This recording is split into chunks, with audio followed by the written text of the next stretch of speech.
কবরে আযাব থেকে বাঁচতে চান তাহলে আজ রাত থেকেই এই সুন্নাতের আমলটি করুন। আল্লাহর হাবিব সাল্লাল্লাহু আলাইহি ওয়াসাল্লাম প্রতি রাতে এই আমলটি করতেন। সূরাতুল মুলক প্রতি রাতে তিনি তিলাওয়াত করতেন। আমাদেরকেও এই আমলটি করার জন্য তিনি উৎসাহিত করেছেন।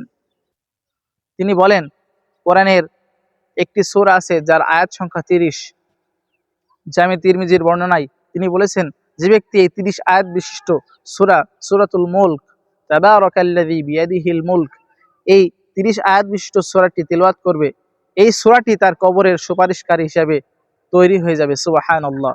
অর্থাৎ এই সূরাটি ওই বান্দাকে মাফ না করা পর্যন্ত তার জন্য সুপারিশ করতেই থাকবে। সুবহানাল্লাহ।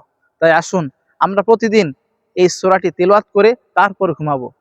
আমাদের হাতে এখন সবার হাতেই মোবাইল, সবার হাতেই স্মার্টফোন।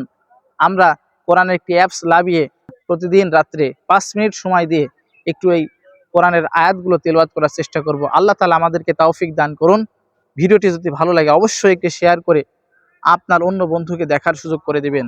আসসালামু আলাইকুম ওয়া রাহমাতুল্লাহি ওয়া বারাকাতুহু।